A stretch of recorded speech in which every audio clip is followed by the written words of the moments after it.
Hey, Blue Rockers. How are you? Connie Willis here. Welcome to Blue Rock Talk with Connie Willis. We did it. Tonight, we are on. It is a Bigfoot Friday. However, tonight, we're going to be talking about some other beings out there. And some people might even think, in fact, the person we're talking to tonight might even think that when you see a Bigfoot, it might just be what he's talking about instead. So we'll ask him about that since it is Bigfoot Friday. Thank those of you that were with me last night and you hung in there for a while. We were trying to make it work. And it's a actual Skype problem when we couldn't get on the air. Totally, absolutely a problem that other people are having on Skype and Mac. So it just kind of cuts off, no warning, nothing. And it was awful. But I appreciate those of you that hung in there and also left me some nice words and comments and messages. Thank you kindly. You guys are good that way. There's no question about that, and I appreciate that so much. So, some little announcements. I'm going to be on Coast to Coast March 3rd and 24th. Those will be exciting nights. I can't tell you what they are yet, but I know one of them is totally ET related, so you guys will totally like that one. And I just want to say before we move forward here, all the links are down below, by the way, for anything that you need that we're talking about for tonight. But I guess it was in April, I think, that I first, and it could have been before that, but that's when I first started Blue Rock Talk with Connie Willis. And as I was trying to figure out who my first interview was going to be, I kind of got sidestepped at one point, and maybe another one was going to happen, but it didn't. And my first one that I wanted was Dr. David M. Jacobs. And that's who it was. And since April, since the very first interview, and it's not because of time, it's because of him, that is still my #1 video. My first one and my #1 most viewed. So anyway, I think that's pretty cool. So that's who we have tonight, Dr. David M. Jacobs. And I've been lucky enough to meet him in person a few times. And when I first moved to Philly, he actually gave me the tour in a car, because not everybody has a car there. He's outside of Philly a little bit, but he gave me a tour of the city, and that was so cool. Just a nice guy. I love his research, and I consider him a friend, and I hope to always know him. He's a good guy. So you guys are going to meet him tonight. If you haven't already, if you haven't watched here on Blue Rock Talk, or I even got to interview him as my very first guest ever on Coast to Coast. I was actually doing that out of Philly. I tried to get him for the entire show, and he said, no way. So I got an hour out of him since it's so late. And then I had the Archbishop James Long on. So let's go ahead and bring on our guest tonight. It's Dr. David M. Jacobs. We have his books down below for you guys to check out. Oh, you know what? I want to move you over here. Wait a minute. I want to move you to the other side. Wait a minute. I don't like it that way. There we go. Okay. Hey there, David. Welcome to Blue Rock Talk. Hi, how are you doing? I'm good. I am so happy to have you back on. I'm not sure if you heard what I said, but you were my very first interview on Coast to Coast. We only got you for 1 hour because you didn't want to stay up any later. Well, it is pretty late here on the East Coast when Coast to Coast comes on, you know. Hey, I was in Philly broadcasting out of the affiliate there, the CBS affiliate there, so I know. I was with you. I should have went over and dragged you over to the station and kept you up with coffee, smacked you around.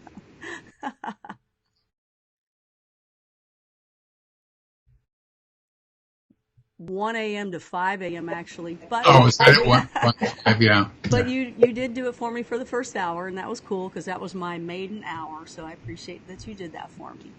And then my first show here on Blue Rock. So what's that say about you in my eyes, right? That's pretty cool. Well, I thank you kindly. I thank you kindly. Well, tonight he has promised to be with us. We're going to take it about 90 minutes.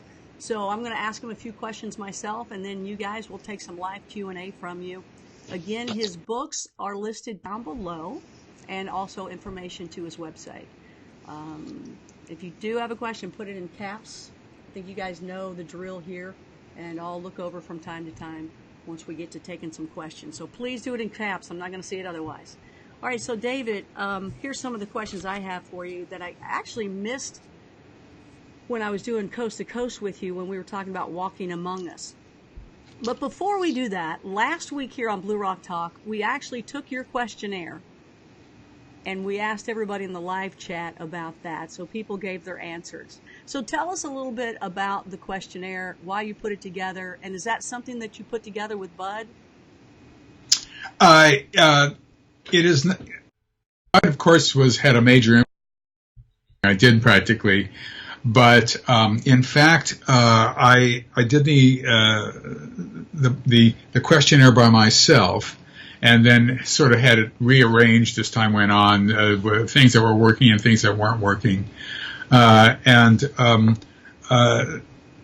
now, I had questions a few years ago, actually, but it seems to work pretty well.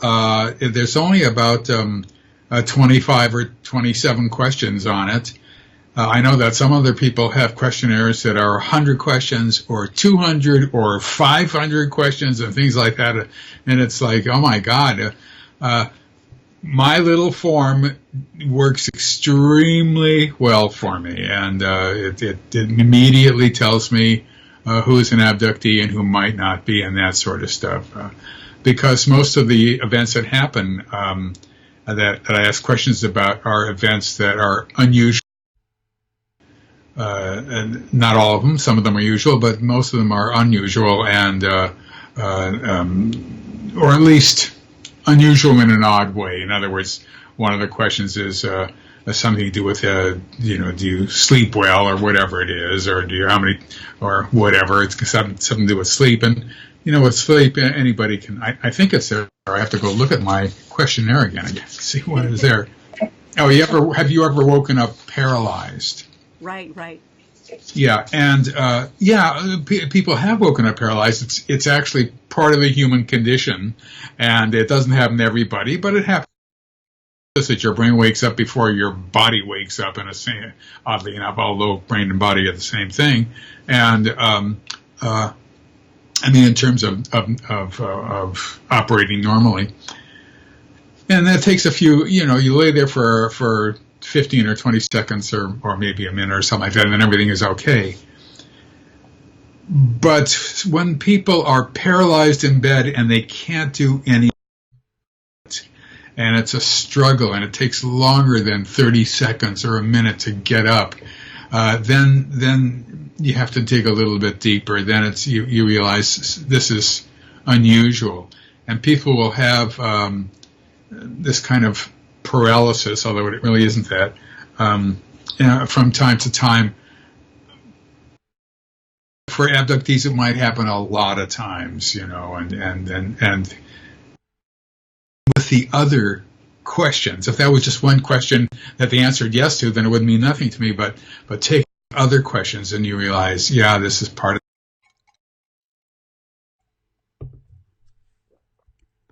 That's what I noticed too.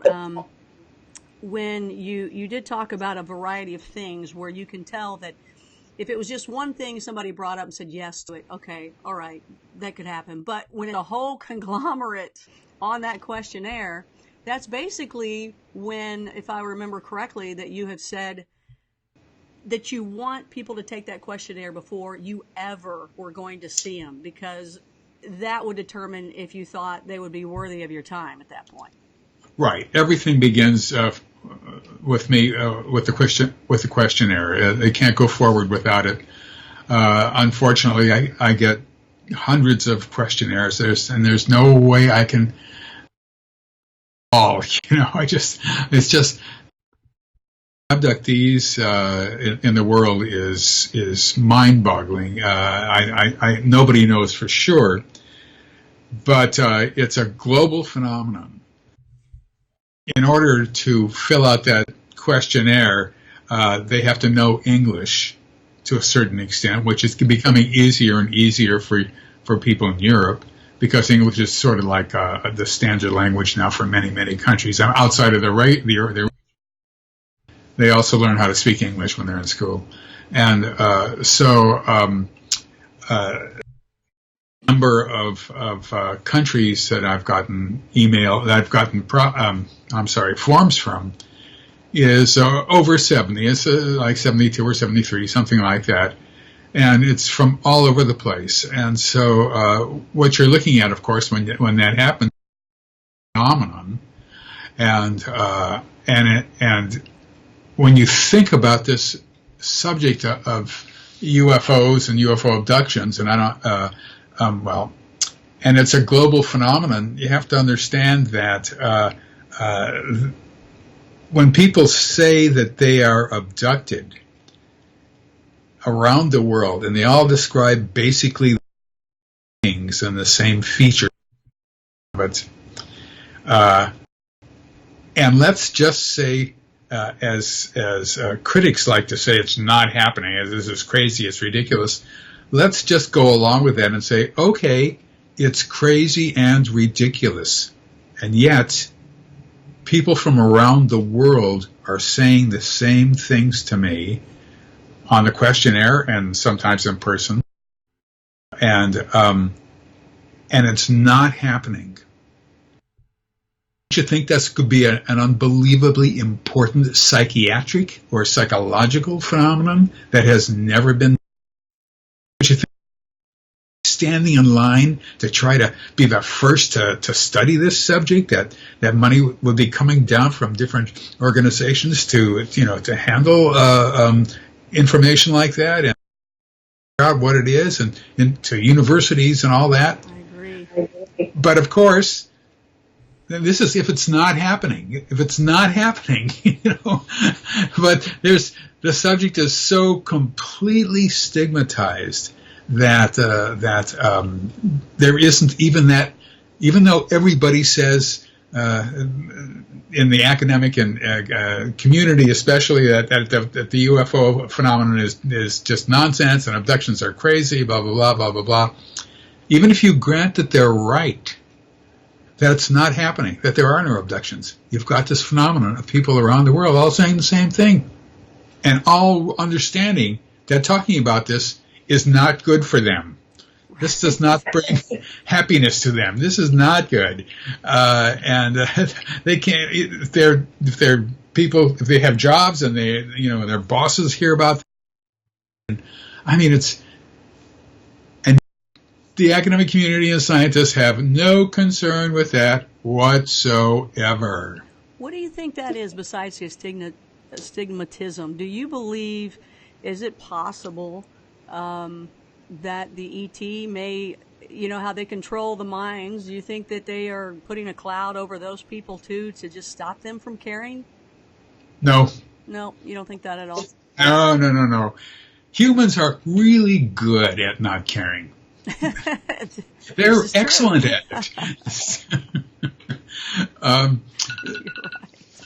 Whoops, hang on a second. I got to turn off my phone here, which I forgot to do. Turn off your phone. Well, you're right about, besides people maybe getting fired, worrying about talking about it with anybody. In fact, that's why on Coast to Coast we have paranormaldate.com, a special dating system so that you can find someone that will talk about ETs with you, Sounds good to me. Exactly. Just to follow up on scientific and academic community, it is a lot of reasons why they have not paid attention to this. Obviously, in the 1950s and 60s, when flying saucers were huge rage here,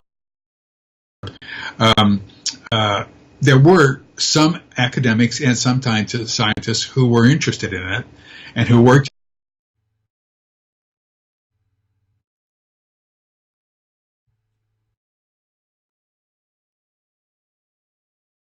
come here and just fly about in the sky, not doing anything,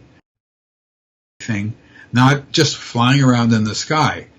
It just to travel billions of miles, or many hundreds of millions at least, but probably billions of miles to get here and just flit about just did not seem correct. It just seemed wrong.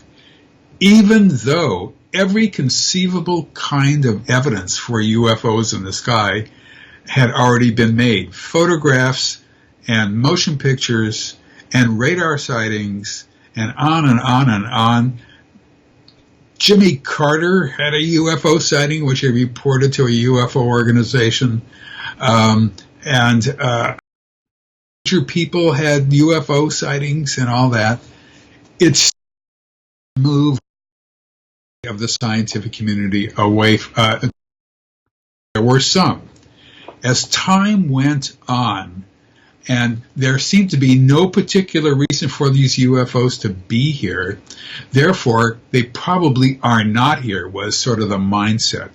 But the main thing was that, and here I'm going to upset a lot of people, I'm sorry about that, but one of the problems that developed starting in the 21st century especially was conspiracy theories. Now this had happened before, there were conspiracy theories before, but when scientists and academics hear about conspiracy theories, their brains just shut down.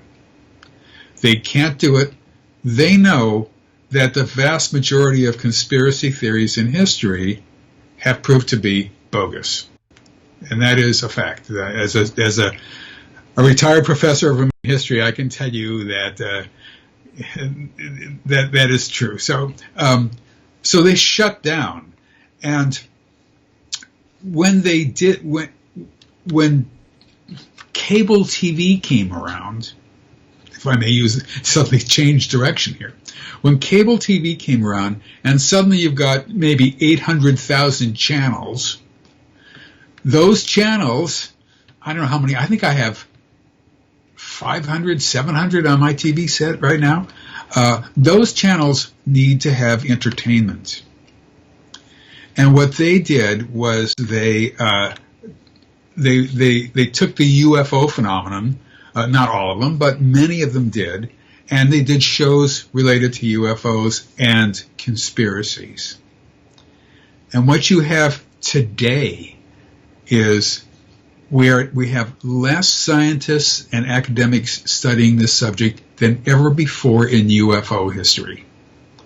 It's unbelievable how everybody has just vanished, primarily because of conspiracy theories. I think, I'm guessing, but that's an educated guess anyway, I suppose. So right now, it's very, very, very difficult. There are some young people who are coming up their ranks, but you can count them on one finger. And the old timers like me and Leo Sprinkle and people like that, they're elderly, and some of them are in heaven. So right. How is Leo? How's he doing? Him in a long time, but I know that he is not in heaven, which is very good. Right, exactly. He was neat. I got to meet him. What an interesting guy. I knew nothing about him beforehand. What a great guy. Very kind as well. Extremely nice guy. Yes, One he of the is. nicest guys I ever knew in my life. And but the point is that there are very few scientists who are actively engaged with the subject, and there are very few people who are engaged with just UFOs. But here's the problem. When you're looking at UFOs, there's one. Look at that. Look at it. Look what it's doing. It's flipping around. Wow. That's probably a flying saucer from another planet. Once you have about 10 trillion cases like that, it loses its luster. Now, if the Air Force was studying UFOs and had been doing so for years and years, and I know that there was just this little secret study that went on, but it all falls into place. Leslie Kean and Ralph Blumenthal wrote an article about it from the New York Times, and big splash about the UFO organization group that they had in the Air Force recently. But the fact is that looking at the outside shells of objects is of no use. Absolutely boring to me. Well, if the government was interested in the subject, they would realize right away that the only thing that would matter would be who are these beings and why are they here? And the way you get into that is through the hypnosis with abductees. That gets you inside the UFOs, and that gets you to who these beings are and what they're doing. Not so much are, but what they're doing, and maybe even why they're doing it. Therefore, if the Air Force was, or the Army, or the government in any way was dealing with this level, they would be doing hypnosis with abductees by the thousands, and it would be around the world. We have no indication whatsoever that has been happening, unfortunately. So we're back to the 1950s saying, hey, look at that. It looks like a flying disc of some sort. It's just amazing. It's just astounding. Even though France has a UFO committee connected to the government, Chile and the Chilean Air Force and the Chilean Santiago UFO organization there have connections, and Belgium has connections for the UFO. They're still looking at the outside shells of objects, and as far as I know, nobody does abduction work. I don't understand it. I know. I remember you telling me that before, that you had been kind of, at the beginning, you were looking at things in the sky flying around, and then you realized, well, I'm not learning too much about what's behind them, what's flying them, or what's inside of them. And I have felt that same way ever since. You just put it into words for me, because I thought so too. You know, I'd see these things in the sky, and okay. But what's going on inside? However, when I first heard, I guess, some of your ideas, some of the things that are in your books that you have researched and found out, you know, when I first heard those, I thought, no way. And especially the hybridization project, come on, no way. But the deeper you get into the research, I mean, it just goes beyond the hybridization project at that point. I mean, they're in your home. They're saying, hey, how do I make a ham sandwich? How do I make a bed? What coat, jacket do I wear when I go to a baseball game, you know? Or that's amazing stuff. And thank goodness that you've gone through this much work with these people for this amount of time, you know, for spans of time to get this information. And it seems like the very last book that, you know, Walking Among Us, you got to pretty much the end of it, of saying what it's all about for the most part. Yeah, it's what we're looking at here is a very logical phenomenon.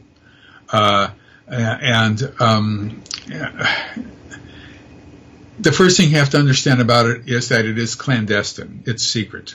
There's only one way you can think about why it's secret that makes any sense, and that is they don't want us to know what they're doing. That's exactly simple as that. That's as basic as you can get it. Right. It's as basic as you can get it, and that's now you can say, well, because they don't want to shock us, because they're kind, they're good, and they're wonderful. That makes no sense either. What are you talking about? There's 9 million abductees out there, and so they. Well, I've just lost my train of thought. The thing about it, David, is that a lot of people, they believe, and there's kind of a 50-50 thing, maybe there's some in between, but people either think they're really nice and coming to save us, or they're really bad and evil. Right. The answer is that they have their own sort of laundry list of what needs to be done, and it's all working towards a goal. It's been going on since probably the last quarter of the 19th century or the first quarter of the 20th century, and that's probably as close to it as we can.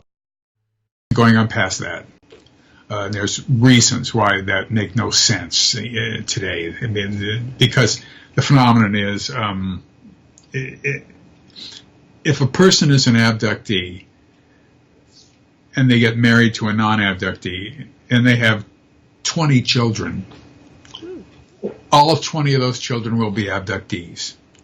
And when they get married to those 20 children, and each one of those have 20 kids, and they're all of them.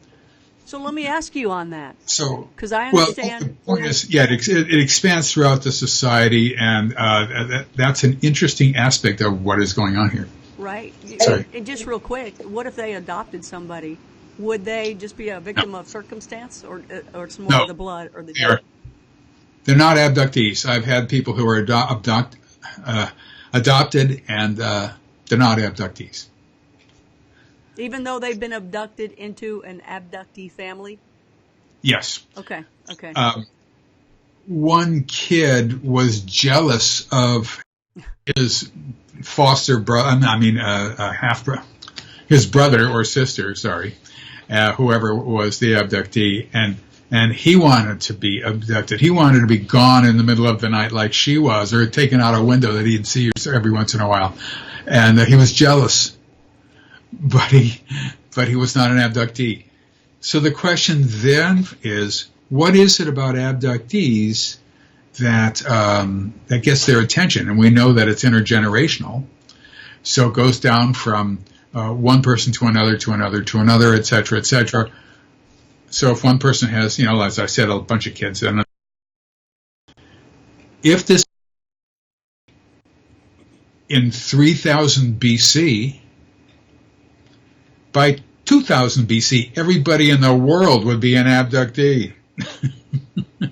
In other words, when you go back, you realize that there's a small number in terms of percentage of people who are abductees, which means that they can't have been here for hundreds of years doing abduction work. The numbers don't make any sense then. So, but at the same time, even though there are more and more abductees than ever before, even as I speak, the population is booming. And in other words, when I was born in as I like to say, a year so long ago, nobody ever heard of it. And in 1942, I think there were like 3.2 billion people on Earth. As I remember, I think that as of this year, there's like 7.4 billion people on Earth. So that's a huge increase in just my lifetime. And so therefore, there's more and more people, but I don't know if there's more and more percentage of the people. I think there are. Because all you have to do is have more than 2 kids, and and then if you have 4 kids, obviously that's going to grow and grow and grow. So, well, speaking of relationships, and because I know we have you for a limited amount of time, I might kind of push you a little bit so I can get everybody's questions in at one point. But I want to get my questions in first, okay? I'm sorry, that's not allowed. I've told people, like some people wanted me to just just use audio last night when it was a big, mess up. And I said, no, absolutely not. You have to see, to really enjoy David, you have to see his animated face and hands. It's the whole picture. I love you to death. I sit there and smile at you. You might be talking very serious about something. I can't help but enjoy watching your mannerisms. So that's a special thing, I think. You're a good person.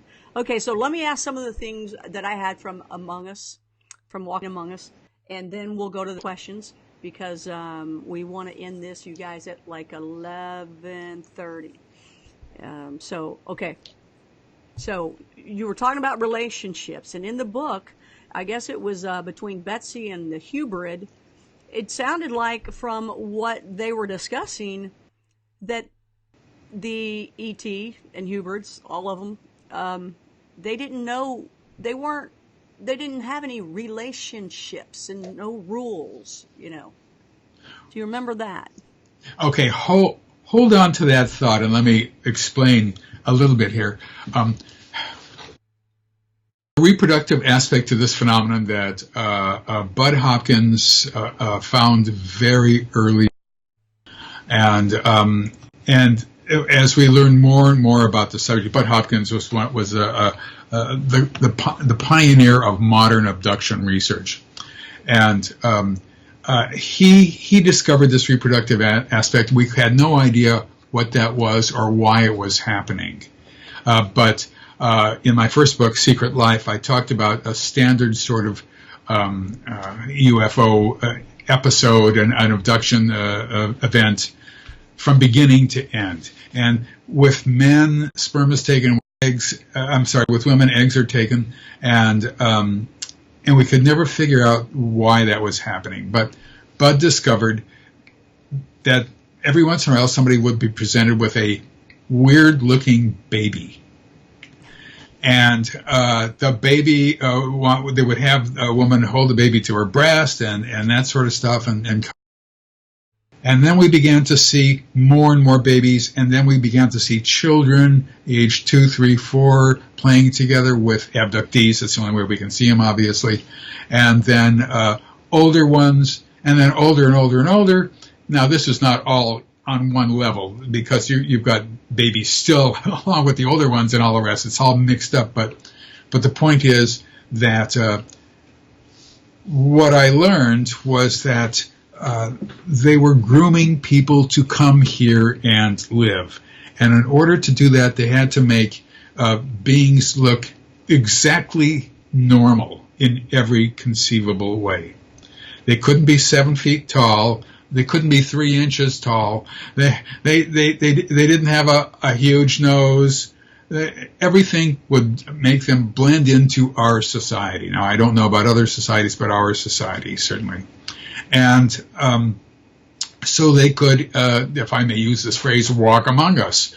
But in order to do that also, they had people, well, while on the UFOs, before they came down here, and they were younger, let's just say age 17 and below, they had abductees teaching them about what Earth was like.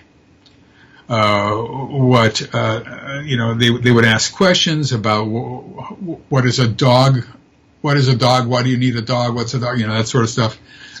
For kids asking questions like that. And kids would ask a bunch of questions, and a person would stand there in front of them and answer their questions. Like, for example, as I remember, there was one episode where a woman was standing there, and there was a picture of a dog on the wall, like a slideshow. And they asked her, "What's a dog for?" And she said, "Well, we play with them, and they're companions, us." And then they asked her, "Do you eat dog?" And she said, No, we don't eat dogs. No. Of course, that is not true. There are people in other countries who do eat dogs. Yes, but she just said the right thing. And then the next picture was a goat. And then they asked her what it was. She said, "That's a goat. What do you do with the goat? What's a goat for?" "Well, you can get milk from a goat, and you make cheese from the milk. And do you eat goat?" Yeah. Some people do eat goats. Yes, they eat that, and this is the kind of thing that they learn. Now, they learn in a lot of things, an awful lot of things.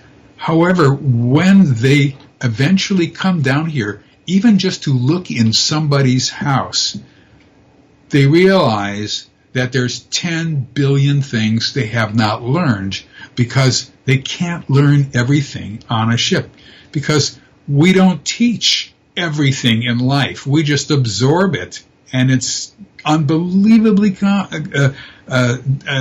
compressed in our brains in a way. But the amount of information that comes in on a daily basis is just astonishing. Whereas that doesn't happen. So they live on a UFO until they're 17, 18, 19, 20, around that time. And what I found is that people have been sent into apartments now, and they have to go to an apartment and to help them rearrange the furniture, because they have no idea, most of them, although some do, have no idea how furniture fits into a room. What do you do with it? Or what goes into a refrigerator and what stays in a pantry? Or all these things that we learn through simple observation as children. But they have no knowledge of it as teenagers or late adolescents or early 20s or whatever. They've never seen that before. So training them to be here has suddenly become something that I'd never heard before. And now I was starting to hear from people. There's one woman I worked with since 1987, and she had never said anything like that, and now suddenly she was saying that.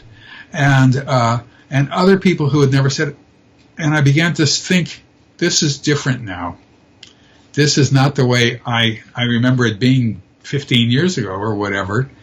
And Well, it it's changes kind of as they get scary. older, right? You know, What's that? as things progress, it changes as they get older and what they need them There's a trajectory here. for. Yeah. They're doing this. It's goal related. They're doing this for a reason. Yeah. Therefore, there's change over time. They can't just be doing it because they like it and then it takes forever. No. There's a reason for this. And what do you think that reason is? Well, I don't know. Let me just say right off, I do not know. However, I am guessing, and in the book that you mentioned, the last chapter, I talk about this, and I say specifically, this is my best guess, or whatever it is. But I do think that this is basically a planetary, what I call planetary acquisition. This is a global phenomenon. It's and it's happening around the world, and apparently they're here for a reason, and that reason is to create these beings who I call hybrids because they're human hybrids, even though hybrid means or 1/4 and whatever. But I call them hybrids for that reason, who are actually living here, who have been put down here to live here and to blend into the society, which is all fine and great and wonderful and terrific, except for one thing. They have the ability to control us neurologically, and they can do it from a distance. All aliens, all of them, if we count hybrids as aliens, all of them can do that. No humans can do that. That is not good. That's on the not good part of the ledger. That's just not good. I just can't understand why, but it's not good.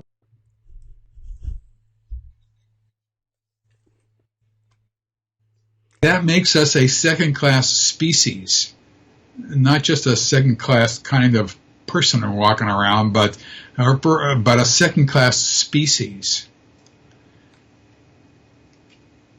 And that species it doesn't matter if you're white, black, red, brown. It doesn't matter. It doesn't matter. No. It's a global thing. Well, you were talking about within the book something about at one point in the past you believed when you were hearing certain things that they were testing procedures, and then later in this book you said, you know what? After all this time, now I think they're training procedures. Right. I thought they were testing procedures in my first book, Secret Life, which came out in 1992. But I learned an awful lot since 1992. And I realized I was wrong about this and I was wrong. I was right in most things, but there were some things that I was wrong in because I couldn't see the trajectory. I still had a sense in the late 80s, early 90s when I wrote the book, I still had a sense that they were examining us because they were interested, that they were doing all sorts of things because, they were learning about us. That is not true. It turns out just flat out not to be true, even though I said it in the book. But the evidence just sort of blew that away over the years, and they know exactly what they're doing. And one of the questions I ask in the book is this the first planet? Is Earth the first planet that ever had this happen to? That they had aliens come down from another place and take over planetary acquisition? There's not a chance in hell that we're the first ones. Then the second question I ask is this time our little friends have ever done this? And the answer is less of a chance in hell that this is the first time they've ever. It's probably many times.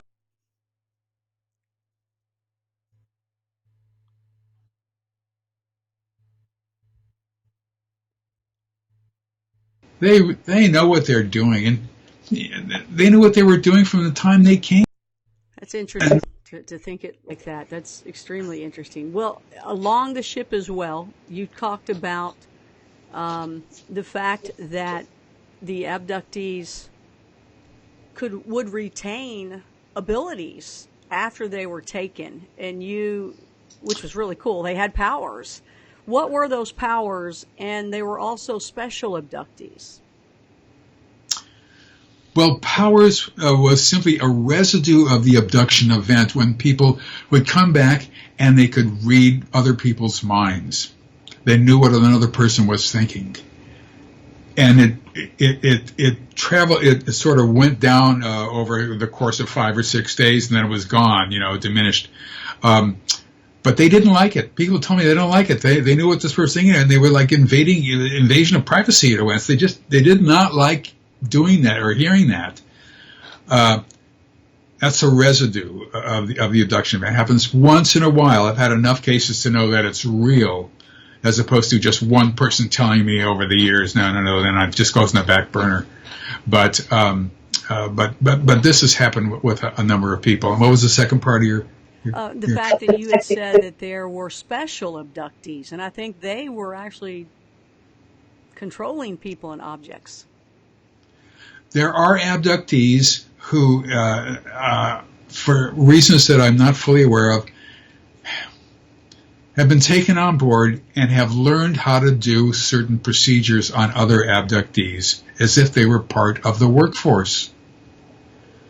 And I suppose that those are special abductees because they've took time to train them to do the work. Now, the problem here, I've had people tell me things like, I know in the future I've got something to do. I don't know what it is, but I know I will be doing something in the future. I've got a job in the future. And when I first started hearing this, back when I first began to do abduction research, I began to think, well, what they're thinking about is the fact that they're abductees, and probably in the future they're going to be abducted more, or whatever. And so, however, I don't know what all these aspects of jobs that they're going to have to do, but I do know one mind-blowing thing. Now, my brain is the size of a raisin, so it gets blown real easily. But one of the thing that is most told to me, now by most I don't mean thousands of people, but I mean 5 or 6 people have told me without any knowledge that anybody else has ever said this ever in the history of mankind, that what they will be doing is crowd control work. Standing on the curb, they'll describe to me a whole group of frightened humans running down the street, and they stand on the corner or whatever it is, and they say, everything is going to be okay, just keep moving that way, just keep moving that way. Their job in the future. Now, who would ever think of having that as a job in the future, let alone 4 or 5 people who have never heard of this before in their lives, and they all think that they are amazingly special and sort of confused as to why that would be a job and things like that. That is the number one thing that I've heard. How's that for something mind-blowing, if I may use no, an it is, because that doesn't even seem like that would be a big deal in our society. Okay, you're just waving people on, but if that's a specific job you're going to do, and if that's important, what does that lead to? What does that mean? And what else you said there was, you had said that they were going to be screaming and kind of panicky, kind of.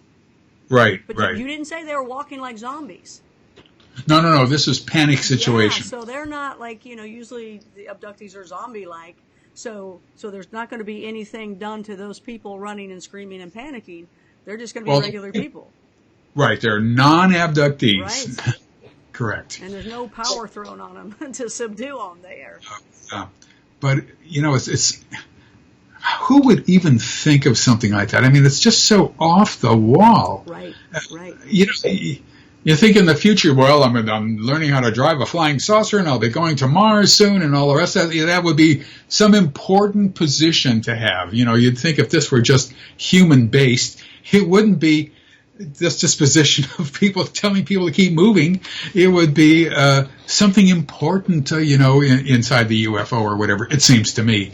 Yeah. But that is not what people have described to me. That is amazing. Well, one of the other things that I found that was interesting, that over time, here was a continuing story of something that you would hear in the past, but then it was related to the actual abductee, where, it was to where they would look into your eyes to kind of put you in the trance or take you, do whatever they're going to do.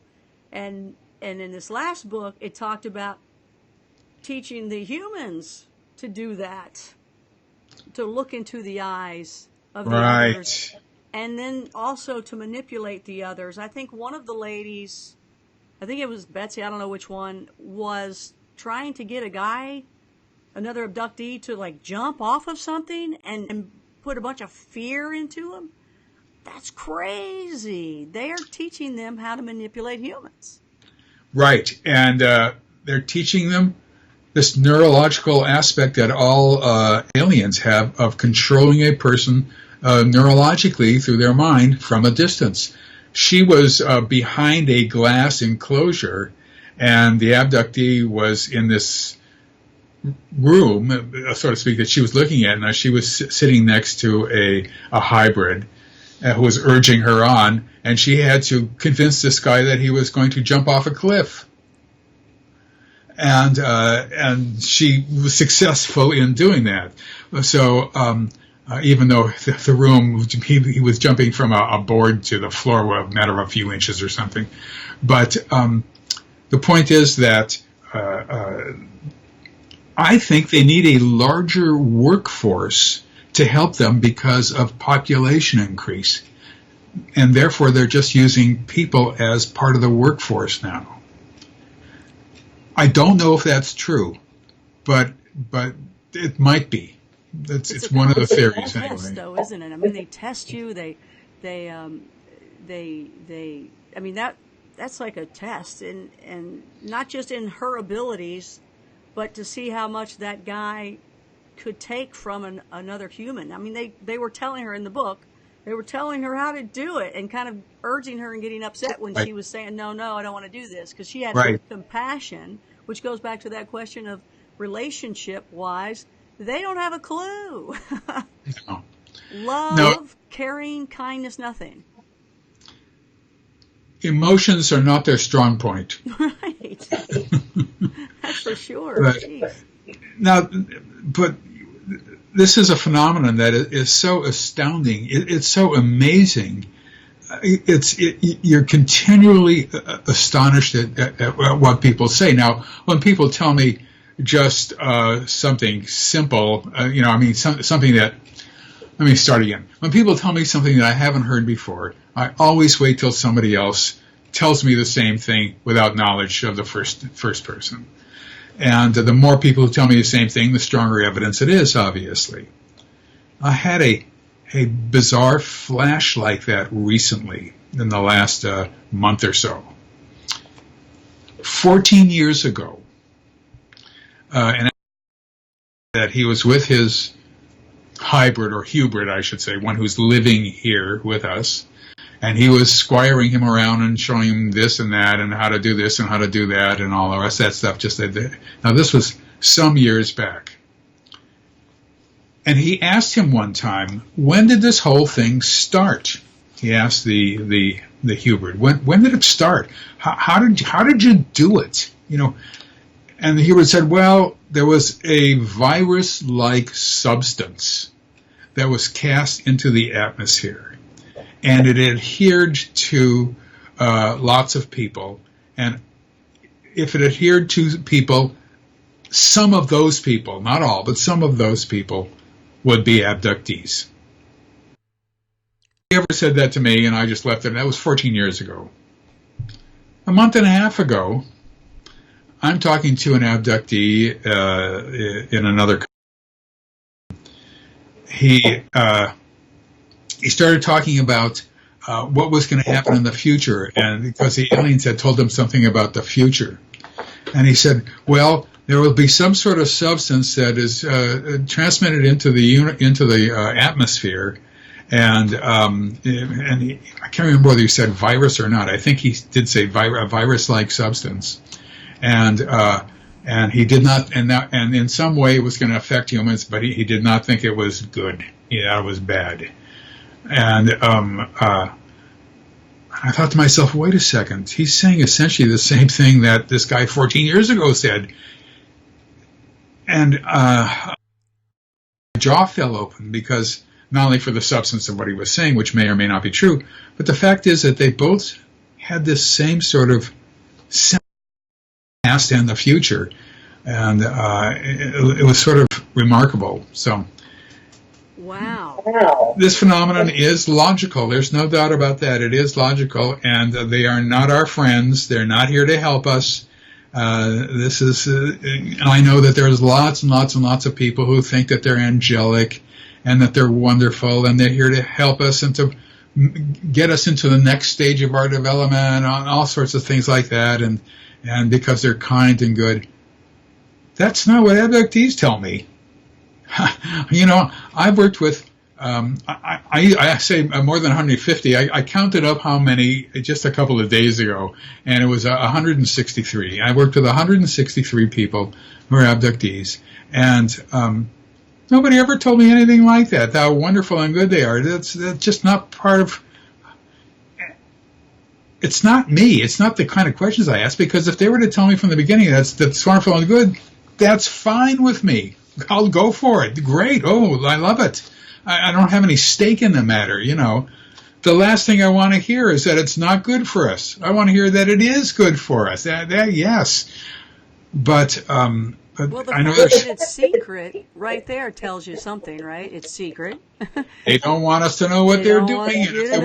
Right. And they're not asking permission for any of the hybridization project, or just taking you in general, or you know, coming in the middle of the night and having you teach them how to make a ham sandwich. They don't care about the sleep. They don't care if they drop you off, you know, afterwards in some other block. They don't care if they take your clothes off. These are things that usually you want someone to ask you permission for, especially taking off the clothes. It's like, hey, you know, a bottle of wine beforehand? Are they serving them wine before it all happens? No, there's no questions. They just do it on their own.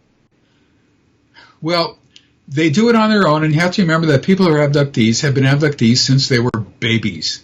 And consequently, they've had hundreds of abductions usually by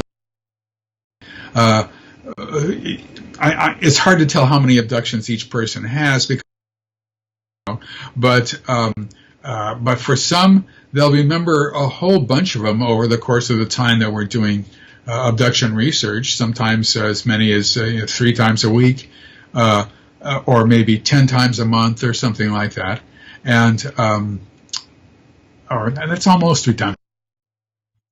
But so over the course of a year, they might have an awful lot of abductions, and so it's usual for them. And yet, when I do hypnosis with abductees, now I'm putting quotes on hypnosis, because basically what it is just relaxation techniques, and they start to remember. It can be fearful, and they can be afraid, and then they realize, does this seem familiar to you at all? And they'll say, oh, yeah, this has happened to me before. And then they calm down immediately, and they realize this has been part of their lives forever. And now they're learning about it. And for a lot of people, they come to me, they don't know what's going on, and it's driving them nuts. And eventually, if they get sick and tired of coming to me and they want to get on with their lives, and I figure that this is good. I've done what I need to do. I've straightened people out to the point where they just want to have a normal life, and then they go, even though they're still being abducted all the time. But that's what I work for anyway.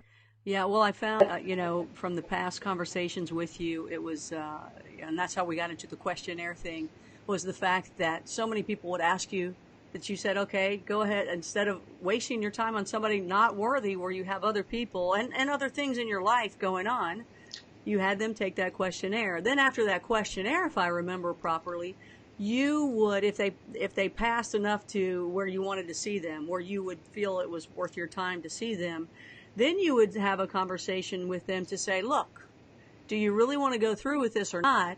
Because when you do, there's no going back. Right, that is correct. No, once they begin, well, they cannot believe what's happening to them in the first session, but if they stick with me for I used to say a minimum of 6 sessions. Then I said 10 sessions. But I've had people who've had 40, 50 sessions with me, and one person who had over 100. And those people could tell me what was happening almost on a day-to-day level, and gave me a tremendous amount of insight into the subject. But it just, people can tolerate it, knowing about it, and how much, and how quickly they want to get back to their normal life and all that. I don't ever charge any money. They take as much time with me as they can. 2, 3, 4, 5 hours, doesn't matter. And it's their life, not mine. I'm a researcher. Are you done doing that? Have you retired from it?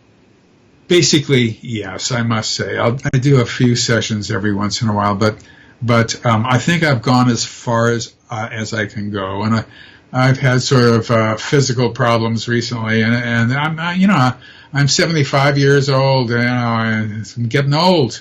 I got another 10, 15 years before I actually get old. But anyway,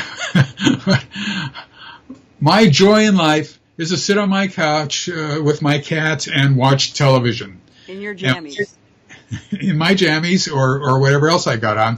But I taught popular culture for many years at Temple University, and this is the golden age of television. I mean, the 1970s, many years, starting in 1970, is the golden age of television, but I think that golden age of television because of the number of choices we have, and it's just sort of astounding what's on television these days. How do you feel when you go like this and you're looking around through those 500, 700 channels, and then you see a picture of you talking to somebody? What do you do? Do you watch it? I cringe. Oh, no. I just keep turning down. No, I don't want to see that. Well, one more question before we go and take everybody else's questions. I know there's going to be a ton. Holy cow. When do you think this takeover is going to happen through your research? I do not know. I can't tell the future. I can't predict that. Wave of brought the UFO phenomenon to public consideration in 1947. That's when the Army, Air Force got interested, et cetera, et cetera. And the question is, why did that happen? I think it's because of the birth rate, the baby birth rate that came about after World War II, when there was a huge amount of children who were born in the United States. Now, we know that the phenomenon had been going on beforehand. Therefore, what you have is a great increase in abductees.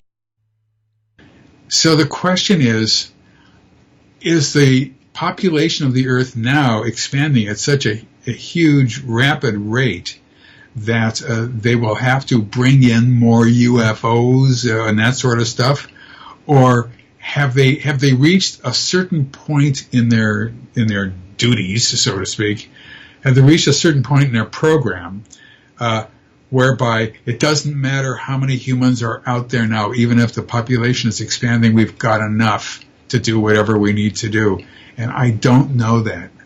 I can tell from the expansion maybe in 1947, but I don't know the expansion now. I don't know if it is expanding. We just don't know.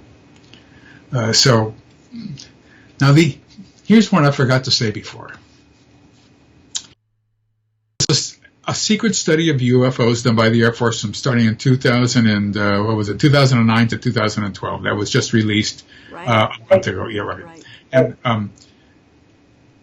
I was just astounded that had happened, because I had been going on for about 1,000 years saying, well, there's no government study of this. It's only going, people who think that there's a secret study. Well, there's something wrong with them, and they're just there was no secret. Well, there was a secret study. I was wrong. They were right. But when you take a look at the study, side shells of objects, just like they used to do in Project Blue Book. Project Sign first, Project Grudge next, and then Project Blue Book. And it's like, quite make that step to studying what was inside. Even as late as 2000. Well, do you think that maybe we just don't know about that? That maybe they already have a connection? There's already some relationship? You can never prove a negative. That's the thing about normal life. You can't prove something isn't happening. You can't prove that there's a 5-footed elephant. There might be one. So you can't say all elephants have 4 legs and a trunk. You can't do that. Because there might be one with 5 legs. Now, you'll never find it, but he's hiding somewhere. You can't prove a negative. You can't prove it's not happening. That allows everybody, including me, to go forward, with the thinking, well, maybe there's something beyond this and all the rest of that stuff. But did you ever come across anything like Men in Black? Anything in your studies? Yes, people have described Men in Black to me. That has happened, absolutely. Aliens. When they look at it, they realize, oh, here's for instance. A woman tells me that she's 6 or 7 years old. She gets up out of bed in the middle of the night, and she walks to her window to look out her. Normally do that. They're going to, and she sees, there's something on the ground that looks like people in black suits or something like that, or whatever. I think this is it. I may be getting confusing with other ones, but it doesn't really matter, the standard stuff. At that moment, her mother bursts into the room and says, hide, hide, hide, they're going to get us. And everything sort of went blank then. But these people were not dressed in black. They were gray aliens with big black eyes, and you get confused about things like that. And I've had other people say that. They swore to me that they were, and then when they do hypnosis, they realize, no, that's not the way it was. It didn't happen that way. When I talked about, in Walking Among Us, I talked about learning how to live here. One of the things they have to do is learn how to dress. Dressing in black hats and black coats, that's not what, people don't dress that way. Oh, that's interesting. Okay, that's interesting to know. I know that you also believe that when people see ghosts, or when they see clowns, or when they see something else, you think that it's probably an ET that they see, probably including Bigfoot too, you think? Yeah, well, Bigfoot I don't know about, because that's something different. I don't have any knowledge of that at all. But I know that people tell me all these stories about what happened to them, and I'll write all these things down, and I'll pick one. I'll say, well, let's just see what this a furry monster looked like, that sort of stuff, or whatever. And then we do a session, and the person says, doesn't describe the furry monster, describes the standard stuff. Not that I care. There's a furry. Okay, I'll go with that. I'll wait for somebody else to say the same thing, but why not? Because, but they immediately remember, no, I was wrong. All these years I was wrong. It wasn't that. It was blah, blah, blah, blah, blah, blah. Whatever the standard stuff. Okay, well, let's go ahead and take some questions to keep on your time thing here. It's going to be tough because I know you like to answer very long. Loquacious is what it's called. Speak too long. Well, here we go, okay? I know there's going to be quite a few here. So Mike Blake, hi everybody who's on here, Blue Rockers. By the way, you're watching Dr. David M. Jacobs here on Blue Rock Talk with Connie Willis. We're asking him about anything. So I'm just now getting to your questions. Anything below in the description, it talks about his books, where you can get his books, and any information where you want to go and read more about him. So Mike Blake here says, the Euphoria toy, what do abductees describe that looking like, the Euphoria toy? I have no idea what that is. You know what? I don't know if he's talking about this, but once before you had talked about people on the ship, they had toys. Oh, toys. Oh, right. The toys have been purloined from... Oh, no. Okay. There's two kinds of toys. Toys stolen from kids' bedrooms or closets that they have. Books especially. Sometimes comic books.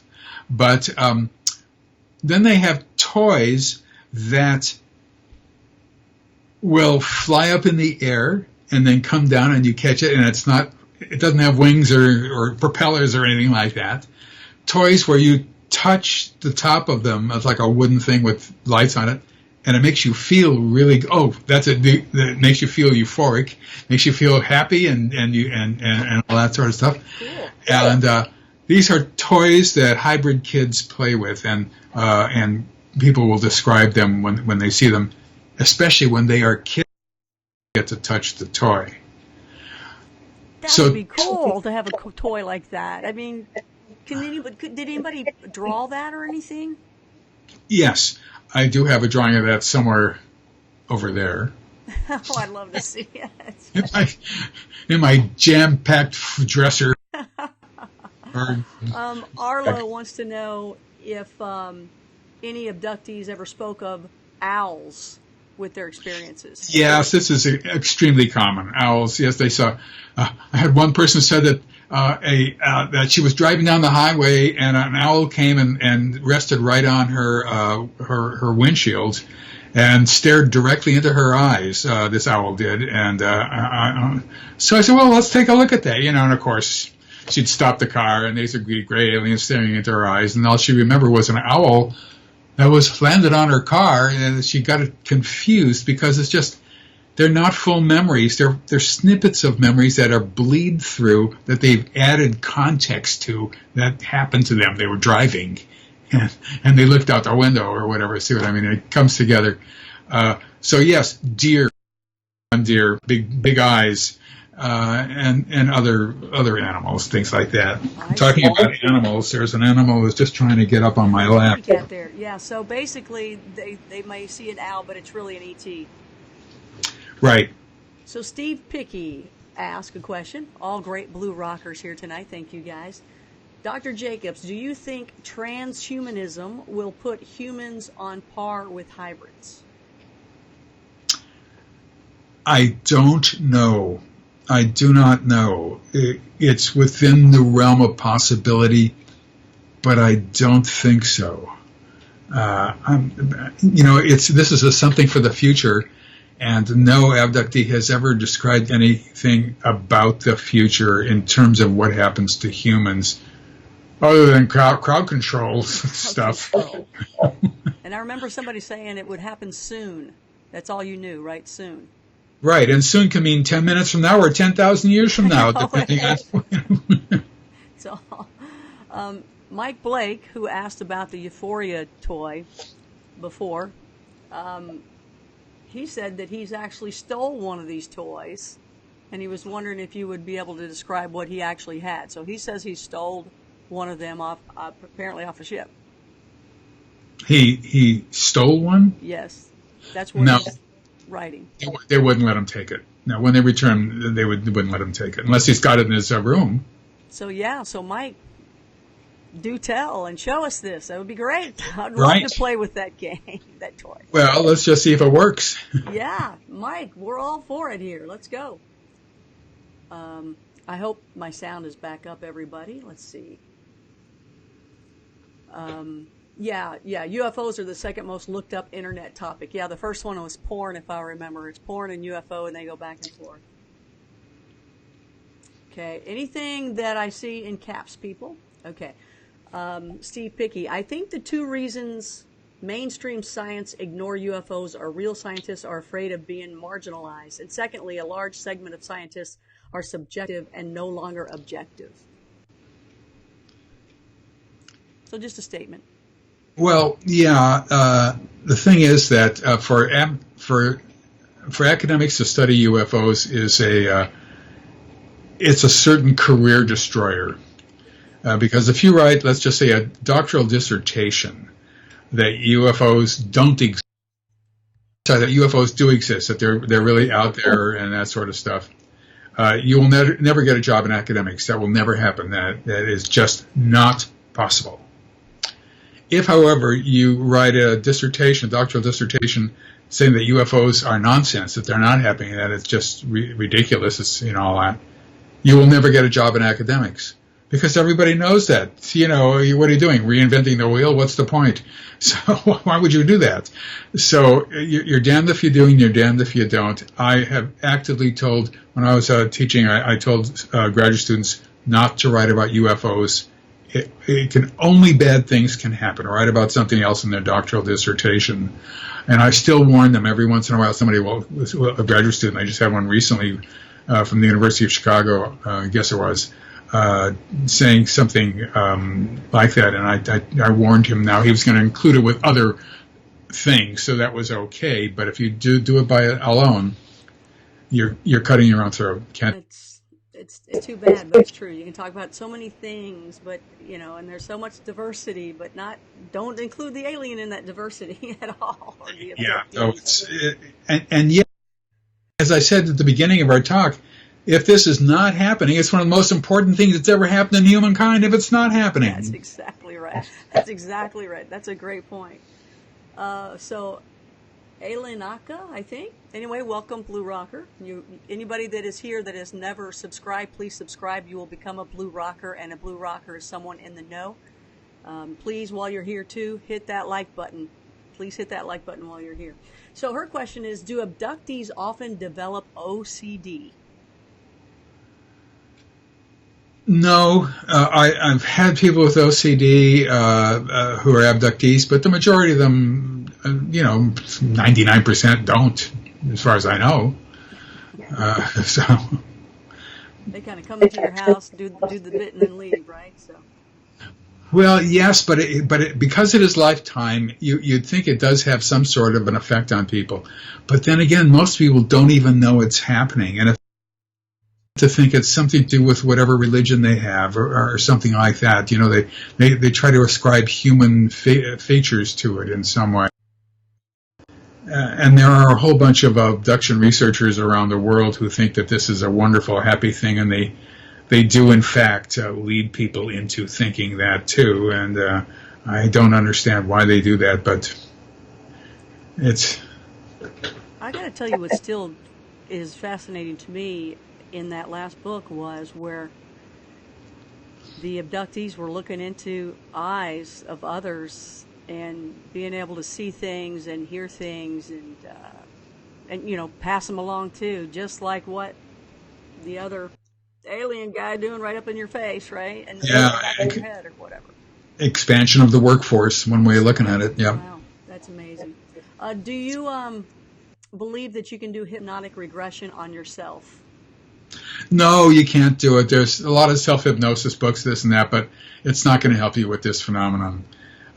The problem here is that the memories are stored in a certain area of the brain in which normal memories are not stored. That is to say, with normal memories, you have to have them because you have to know what a red light means on on the corner. You have to have all these memories right there in front. And memories that happened in the past, well, they'll sort of degrade and they'll go into another area and all the rest of that stuff. Otherwise, you wouldn't be able to function because there'd be too many memories of different things happening at all times. So memories are stored to be unstored, so to speak, called forward later on. Or they're stored. They cannot erase the memories 100%. So they're stored in a certain area of the brain. Which I used to remember what it was, but I mean, it was just a guess anyway, but it doesn't matter. It's some area of the brain. So in other words, go ahead, I'm sorry. Go ahead. Well, we just don't know that much about the neurological functions of this phenomenon. Well, what I think I find the most fascinating of the abductees doing the same things that the ET were doing to the people, the abductees, is the fact that we as humans can do that. We can do it. The question is this. With people who are abductees, is there any change in their body which goes along with being an abductee? Is there a strand of DNA that's different than all the other strands of DNA that we have? And that I'm not so sure about. And I don't even like to go there, to tell you the truth. Right. Well, there's nothing anybody can do about it, no matter what. So. I'm sorry? There's nothing anybody can do about it if there is. That's true. Are you going to be writing any more books? Well, if I can get my brains together, which are becoming ever harder day by day, I have 2 books that I want to write, and one I've sits languishing, a couple hundred pages that I've done already about how to do hypnosis with abductees. The last book, if I ever get enough gumption to do it, the last book I will write about will be what happens to me and hybrids, hybrids, I should say, especially one, Jamie in the book, Betsy. Her hybrid, who I contacted. It's a long story, but we had a AOL instant message. AOL thing, yes, Thing of the past, now defunct, and we had a series of letters, so to speak, to and from each other. And I talked with him in special sessions online 8 times, and you're looking at the mind of a hybrid, and it was very, very, very interesting. Now, I cannot tell absolutely whether Betsy was putting a hoax on me, but I've known her years. She's not a person who hoaxes people. And I'm still friends with her, etc., etc. And so, consequently, something is happening behind you. It's a ghost. It's an alien coming behind me. No, that's little Penny girl, my little doggy that is walking through the door and decides to just go. She knows how to open doors, and she just goes her own way. She doesn't care if it's part of the back scene of the show. She doesn't care about that at all. She'll be barking here at one point too. Okay. So you may write a book on that experience? Yes. I never met a hybrid in person that I know of. That's never happened. I think that'd be great. So get on it. Come on, get on it. Quit watching all that TV in your jammies. Come on. Right. No, I can't. I'm drawn to the TV all the time these days. No, I can understand that. Let's see here. Again, I'm going to look at the capital ones, you guys, because I know you guys are having a conversation amongst yourselves. So I'm only going to look for capital, all these capital words here. Has anyone ever asked an alien hybrid anything to get an answer of, we are not allowed? Does that make sense to you? Have anyone ever asked an alien hybrid anything to get an answer of, we are not allowed? We are not allowed to say the answer to that? Yeah, I guess so. That's what it makes sense to me. Sorry, Blonde Blue. I have not heard that. That they weren't allowed to say? Right. I don't remember. It's possible it happened over the 11 incidents that we looked at of the 163 people. So it's possible, but it's certainly not a major feature that I've heard. Most of the time they asked about the future or anything they wanted, they probably got the answer. They just probably forgot it.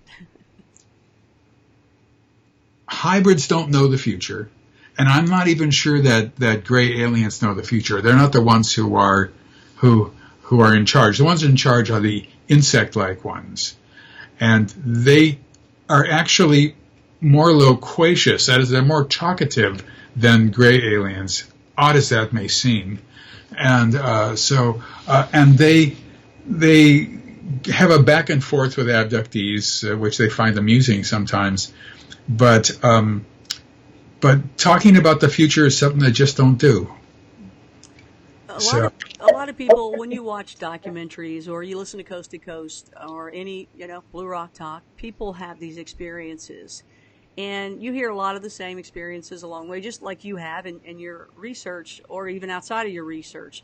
People talk about the grays, okay, so that's pretty common to visualize that gray.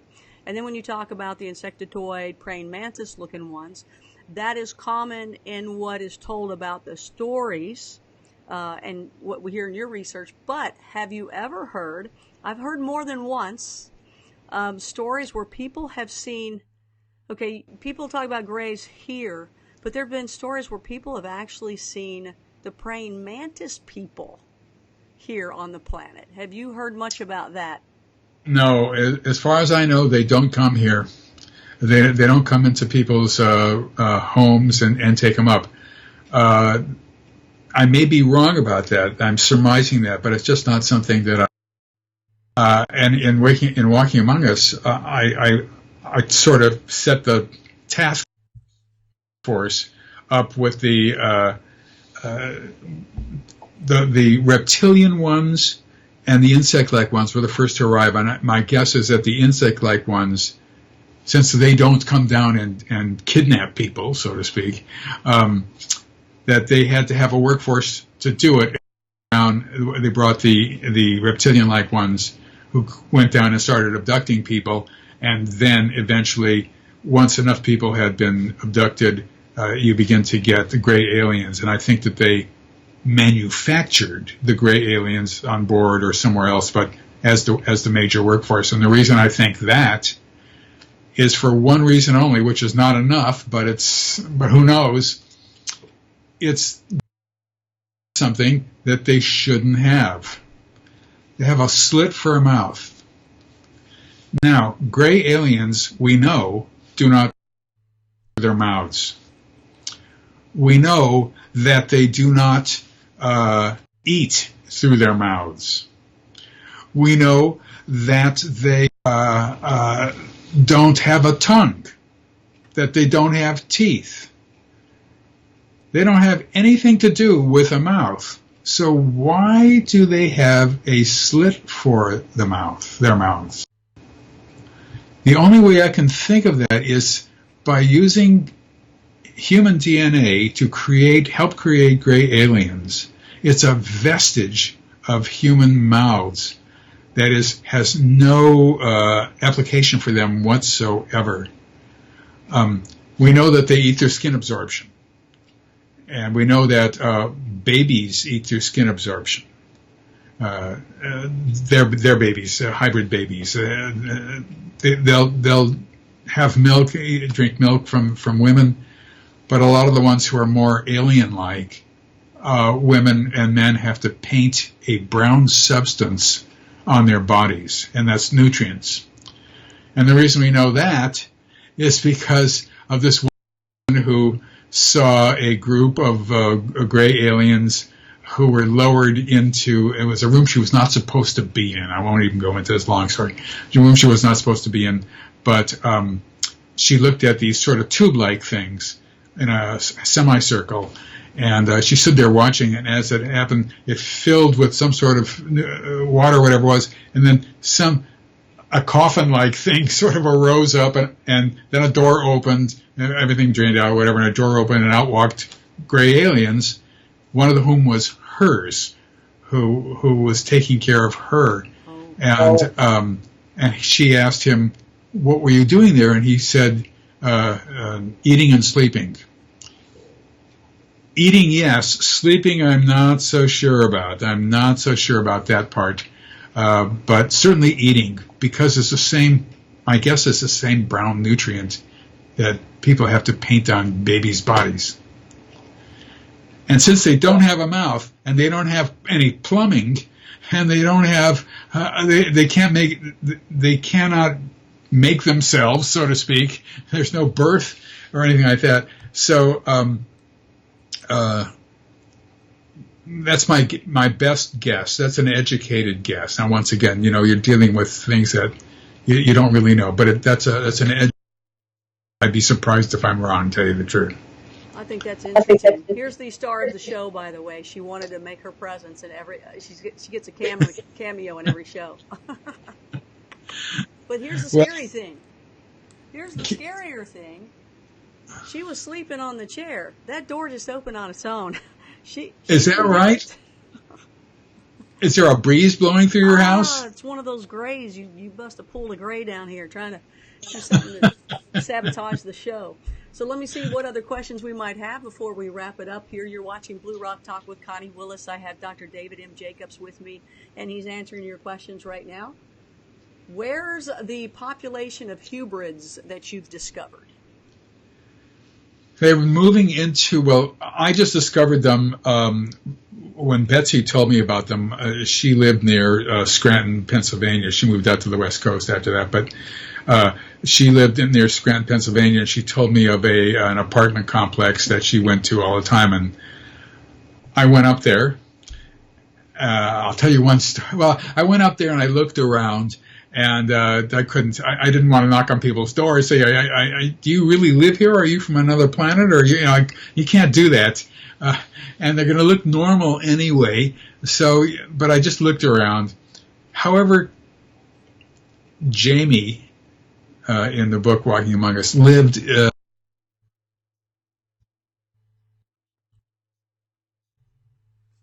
which apartment he lived in, and he had stairs on the outside to get to it. So I drove up 125 miles to where that would have been cool. Took cameras with me and binoculars and that sort of stuff. And I parked. It was all residential, so I had to park right outside somebody's house on the curb. And I sat there for 1 hour, 2 hours, 4 hours. Then a school bus pulled up behind me and let out a whole bunch of children. And I'm thinking to myself, I'm parked in front of somebody's house. I've got binoculars and cameras, and I'm an old man, and here comes the kids. They're going to call the cops on me. So, well, I waited another 45 minutes, and nobody ever came up. I had to go back 125 miles, so I never did meet one or see one or anything like that I knew about. I mean, I tried a little bit, but oh man, I think that's when I was in Philly, and I remember when I was in Philly, when I was living there, I would ask you all the time about your book, and you'd be, well, it's in my pocket, I've got 8 chapters done, and I would just be like, come on, I want to read this. I couldn't wait. So that might have been the time you were doing all that kind of stuff. That's so cool. Well, that must have been the book The Threat that came out. Oh, okay. Well, did you get a picture of one? Somebody asked if you had a picture of a hybrid. Do you have a picture of something, a hybrid hybrid? Eat something? I have who was a hybrid. Some jerk off the street. Hey, just some guy, And I can't really show the picture because he might be just some jerk, and then I've got. This is true. You can get in big trouble for that. This guy's claiming I'm a hybrid. What the Sam Hill is a hybrid? So hybrid is up in the ship. A hybrid is what's down here. I just use, instead of saying most hybrids don't come down. They're not quite complete. They're too young. They're too this. They're too that. They might have, like I said, the nose might be too big. It's not going to come down. They just go for the average. 5'9.5", for men, and women maybe 5'2" or something like that, or whatever. And so the point is, you can't really tell anything. You can't just point to somebody and say that's a hybrid. He's been living here. He lives in an apartment. So they eat now, right? They eat and they go to the bathroom. They eat and they go to the bathroom. The closest we ever came to making a breakthrough in this subject happened many, many years ago with Bud and I. There was we were doing a series of talks around the country, and we were in Ann Arbor, and an abductee had come up from Illinois to visit us in Ann Arbor before we so forth, and we all stayed in the same hotel. In the morning, we got out of the hotel and we met her, and she said that she had a hybrid come into the room. She knew this guy; he'd been there before, and he had to use the bathroom. And she didn't realize this until later, but because when she walked into the bathroom, there was urine. He had urinated. He had missed the toilet, and he had urinated in the back of it. Well, in the that's back typical of a guy, though, right? Come on, that's typical. We knew it wasn't her. Oh, I got you. She was alone in that hotel room. Okay. I told her to scoop it all up in a tissue or something like that and put it in a jar, and we'll close the jar. And maybe there's something. Maybe we can get some DNA out of the urine. Who knows? Because that's the holy grail these days, DNA. And so I gave it to a researcher at the University of Michigan, and who gave it to the chemistry department to analyze it. And they analyzed it and said, "Yeah, it's urine." He said, "Well, we know it's urine. Deeper?" And they said, "Oh, no." And almost immediately, though, the Kleenex disappeared. Somebody cleaning up, I think they threw it out because they thought it was just a piece of clean. Oh. Somebody tossed it, and it was gone. That was as close as we ever got, and that was in about 1992 or 1994 or something like that. Wow. Oh. It's tough, isn't it? Just a couple more questions here. Actually, it's past the time. Well, we got 2 more questions, and that'll be it. Okay, all right. Some of these. Do hybrids use violence against abductees? Yes, that can happen. And one of the people who, in Walking Among Us, I called the enforcer. He was a hybrid. He looked human. He actually had an apartment here too, I believe. But his job was to control abductees, to watch over abductees, to make sure they don't betray them, to make sure they don't talk about it, to make sure all that sort of stuff. That is all he thought about all the time. His brain was made for that. It wasn't made for anything else. He looked perfectly normal. I don't know, but the people told me, have told me about these enforcers who have come up more than once, look perfectly normal. But mean, was pretty vicious, was not nice. If you don't do what they're telling you, what he's telling you, he gets more angry. He can be angry. I had 2 people who were cut with a knife. I had one woman.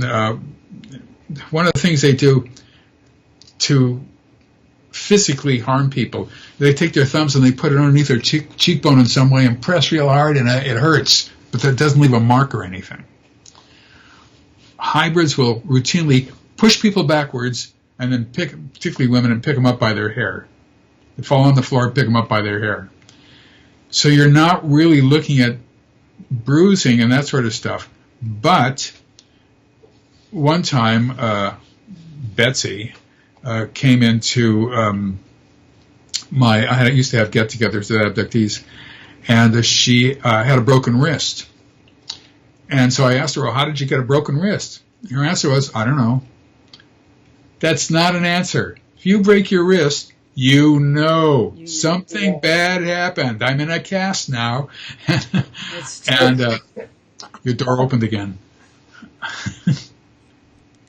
Okay, that's Penny. All right. Here, but that's Penny. Holy cow. But the first one wasn't. I bet it you was always haunted. Excuse me? Maybe she walked out the first time and then came back in. You didn't notice. Well, she can't jump up here without me. And that's where she was. She was sleeping on this little area. That's why I was like,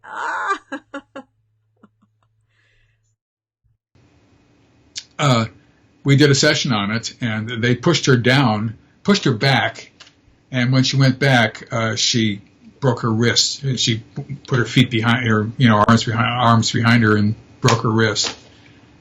She gets up in the morning with a broken wrist. How the hell did that happen? Which is just not possible. You don't break your wrist sleeping all night long.